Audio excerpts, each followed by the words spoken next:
Türkmenistan'da prezidentligi dala seçecek yeni iki kandidat hasaba alındı, ikisi de hudurlandı. TDH'nın 19 fevralda çap eden maglumatyna görä, Lewap welaýatynyň mali ykdysady orta hünär okuw mekdebiniň direktory Perhat Begenjew şeýlede Türkmenistanyň saglygy goraýyş we derman senaty ministrliginiň awaza şifahanasynyň başlykmany, Türkmenistanyň Milli Geňeşiniň mejlisiniň deputaty Berdimämet Gurbanow 12 martda geçiriljek ilk prezidentlik saýlawlaryna Dalaşgar höküminde hasaba alınıpdyr.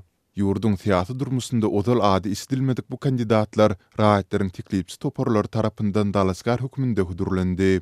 17 fevralda Türkmenistanda saýlawlary we salat alçyklary geçirmek baradaky merkezi topar prezident saýlawlary boýunça Dalaşgar hudurlayan raýatlaryň teklipçi toparlarynyň altysynyň hasaba alınandygyny we olaryň eýýäm gullary ýygnamak işlerine başlandyklaryny habar beripdi. Dalaşgarlaryň hasaba alynmagy üçin teklipçi toparlarynyň öz kandidatlary üçin ýurt raýatlarynyň 10.000 gulyny toplamagy gerekdir.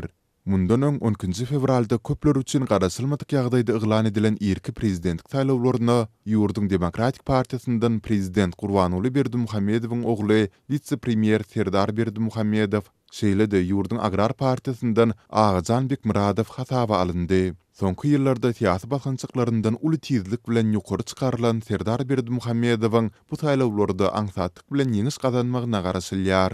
Bu ağırlıkta hükümetçi yarım resmi internet neşerlerinin maglumatyna görä, prezidentlik saýlawlaryny Dalaşgar höküminde Ahal welaýatynyň Babydaýhan etrawynyň araççylyk we keselleriň ýaýramagyna garşy görüşmek gullugynyň başlygy Maksat Murat Öwüzgeldiýew şeýlede Mar welaýatynyň Türkmenistanyň Döwlet Energetik Institutunyň energiýanyň gaýtadan dikildilýän çeşmeleri ylmy önümçilik merkeziniň direktory Kakgeldi Tariýew hem prezidentligi Dalaşgar höküminde hudurlanypdyr. Bellesek bularyň hem atlary ozal ýurdun siýasy durmuşynda esidilmändi. Şol bir wagtda daşary ýurtlardaky türkmenler hem saýlawlara gatnaşmak isleglerini yglan edýärler. 19 fevralda eýýäm ensemilden bäri Türkiýede ýaşaýan türkmen aktivisti Ahmet Rahmanow özüniň sosial ulgamlarynda çykyş edip, öňümüzdäki aý geçirilmeli prezidentlik saýlawlaryna öz kandidaturasyny hudurlaýandygyny yglan etdi. Ol özüniň YouTube kanalynda rusça eden çykysynda özüniň prezident saýlanan ýagdaýynda haýsy wezipleri amala aşyrjakdygy barada durup geçip, şol tanda söz, metbuat, internet azatlygyny ýola goýjakdygyny,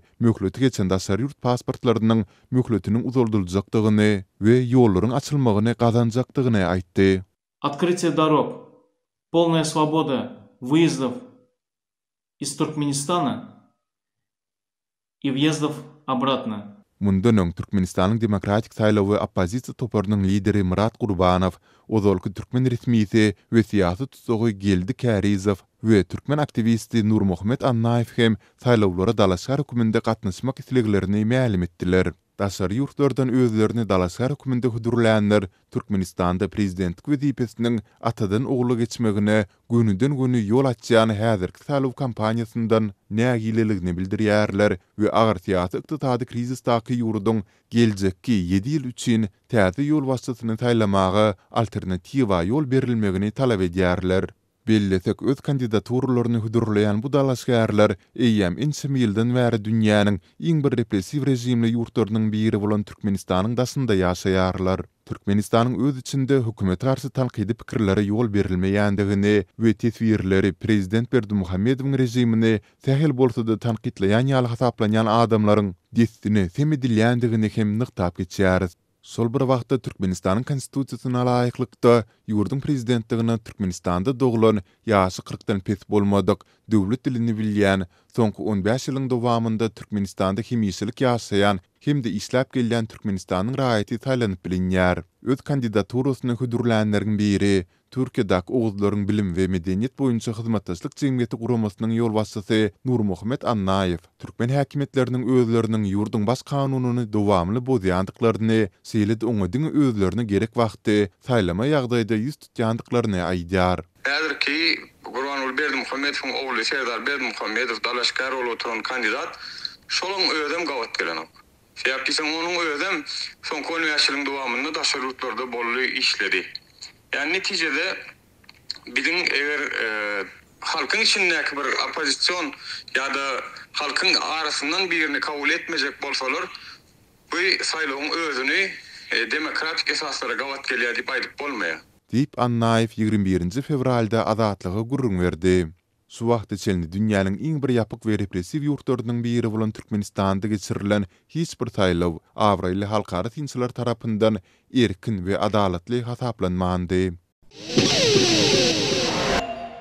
Könürgönçde altın asır aragatnaşyk hyzmatlarynyň hili pes bolmagyna galýar. Türkmenistana garaşylmadyk ýagdaýda ilk prezident saýlawlarynyň eglan edilmegi bilen internet aragatnaşygynyň hili öňküsinden hassa yaramazlaşýan mahaly Daşowut welaýatynyň Könürgönç etrawynyň ýaşaýjylary altın asır öýjükli aragatnaşyk ulgamynyň hyzmatlarynyň hilinden şikayet edýärler. Bu barada Azatlyk radiosynyň habarçysy 20 fevralda habar berdi. Azatlygyň habarçysy bilen gurrundaşlykda etrap ýaşaýjylarynyň en çemesi telefonuny gürleşmek üçin köplenç öýden daşary çykmaly bolýanlyklaryny, öýüň içinde anten tutmaýanyny aýdýarlar. Biz altyn asır telefon belgisi birikdirilen jübi telefonumyzda gepleşek bolsak ýa daşary çykmaly bolýarys ýa-da öýüň içinde äpişgäniň golaýyna baryp gepleşmeli bolýarys. Jaňlary kabul etmek üçin jübi telefonlarymyzy elmydama äpişgäniň öňüne goýmaly bolýarys diýip bir könürgönçli Azatlyk radiosynyň habarçysy bilen gurrundaşlykda aýtdy. El telefonuma jaň gelse men destine äpişgäniň öňünden telefon alyp daşary çykyp gürleşýärin diýip ýerli ýaşaýjy sözüniň üstüne ýetirdi. Altyn asır aragatnaşyk ulgamy Türkmenistanyň ýeketäk mobil operatory bolup resmi habarlarda bu ulgamyň binýadyny ösdürmekde tagalla edilýänligi aýdylýar. Şol tagallalaryň çägini resmi habarlarda aýdylmagyna görä 2021-nji ýylyň noýabryna Ahal, Balkan, Daşowut welaýatlaryna we Aşgabat şäherine altyn asır öýjükli aragatnaşyk ulgamynyň toruny ösdürmek bilen baglykda Türkmen aragatnaşyk agentligine Hytaýyň Huawei kompaniýasy bilen şertnama baglaşmagy ygtyýar berildi. Ýöne döwlet medeniýeti ýurt raýatlarynyň şol sany könürgönçli ýaşaýjylaryň aragatnaşyk kynçylyklary barada habar bermeýär. Altyn asır mobil ulgamynyň anteni juda pes. Eger smartfonumda anten gözlesem goňşy Özbegistanyň mobil operatorlarynyň antenleri görünýär. Özbegistanyň Beeline mobil operatorynyň anteni dolu tutýar diýip beýleki bir könürgönçli ýaşaýjy Azatlygyň habarçysy bilen gurrundaşlykda aýtdy. Biz könürgönçüň ýaşaýjylary indi bir näçe ýyl bäri Türkmenistanda ýeketäk mobil operator bolan altyn asır aragatnaşyk kärhanasynyň hyzmatlaryna öz nägiligimizi bildirýäris. Öz ýaşaýan jaýyňda el telefonuň işlemese onu el telefonunu götüreniň hem peýdasy ýok diýip ýerli ýaşaýjy sözüniň üstüne ýetirdi. Temsel harit nyşany bilen belli alynan altyn asır ýapyk görnüşli paýdarlar jemgyýeti Türkmenistanyň ýeketäk mobil operatorydyr. Kompaniýanyň paýlarynyň eýeleri jemgyýetçiligi ma'lum edilmeýär. 2017-nji ýyl içinde ýurtda altyn asır bilen bir hatyrda MTS Türkmenistan mobil aragatnaşyk operatory hyzmat edýärdi. Şol ýylyň tomsyny Türkmen häkimetleri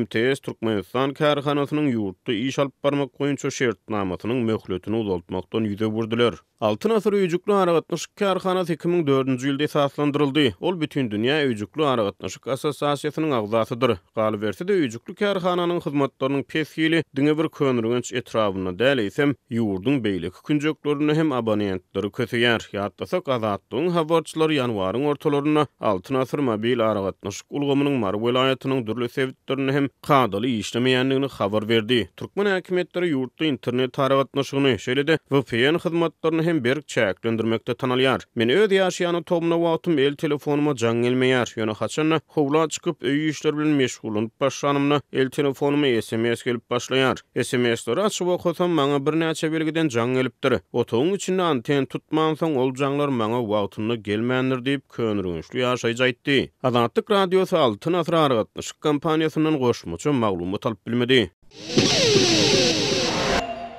Birleşen Ştatlaryň Halkara Ösüş Agentligi klimatyň üýtgemegine garşy çydamlygy ýokarlandyrmak üçin Türkmenistanyň meteorologlaryna goldaw berip, olar bilen oku türgenleşiklerini geçirýär. Bu barada Trend Habar Agentligi 18 fevralda habar berdi. Bu habar Türkmenistanda güýçli tozanly ýelleriň turýan we howa maglumatlaryny çap edýän Meteor jurnal neşriniň Türkmenistanyň gidrometeorologiýa baradaky gullugynyň çaklamalarynyň takyqlygyna ýyzly yaramaz baha beren mahalyna gawat geldi. Aşgabatda we Lewap sewitinde howa maglumatyny çaklaýanlar üçin ösen awtomatlaşdyrylan meteorologik hasaplama we maglumat ulgamlary boýunça ikinji seminar guruldy diýip Trend bu seminaryň geçen hepde Türkmen paýtagtynda geçirilendigini belledi. Bu çäre Türkmenistanyň Owa hojalyk we daşky gurşawy goramak ministrliginiň gidrometeorologiýa baradaky gullugy we halkara bilermenler bilen hyzmatdaşlykda Birleşen Ştatlaryň Halkara Ösüş Agentligi tarapyndan gurnuldy.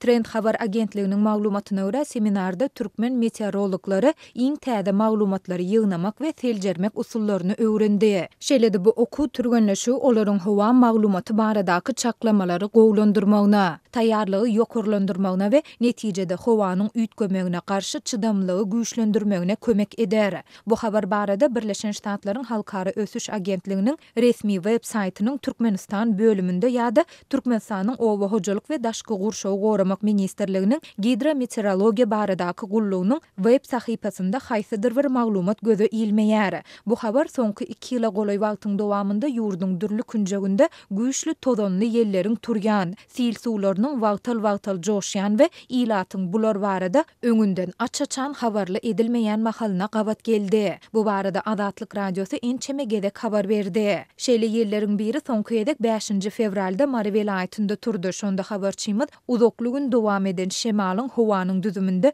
tozan emele getirendigini we ýaşaýjylaryň ýakyn aralygy görmekde kynçylyk çekendigini habar beripdi. Şeýle-de habarçymyz adatça bolşýaly bu hawa hadisesi barada ilatyň öňünden habarly edilmändigini hem aýdypdy. Galy bersede Birleşen Ştatlaryň Halkara Ösüş Agentliginiň türkmen meteorologlaryna berýän oku türgenleşigi hawa maglumatlaryny çap edýän Meteo jurnal neşriniň Türkmenistanyň gidrometeorologiýa baradaky gullugynyň çaklamalarynyň takyqlygyna ýyzly yaramaz baha beren mahalyna gabat geldi. Neşir 6 fevralda çap eden makalasynda Türkmenistanyň Owa hojalyk we daşky gurşawy goramak ministrliginiň gidrometeorologiýa baradaky gullugynyň ýanwar aýy boýunça çaklamalarynyň takyqlygynyň noýabr-dekabr aýlaryndan da has erwet bolandygyna habar berdi. Ýanwar aýynda Aşgabatda öňümüzdäki gün üçin berilen howanyň temperaturasy baradaky çaklamalaryň takyqlygy 71 göterme deň boldy. Bu görkezjiler dekabrda 81 göterme, noýabrda 84 göterme barabardy diýip neşir ýanwar aýynda gün üçin berilen 31 sany temperatura çaklamasyndan 11 sanysynyň amala aşmandygyny we bu säwlüklere tejribeli işgärleriň yetmezçiliginiň sebäp bolýandygyny belledi.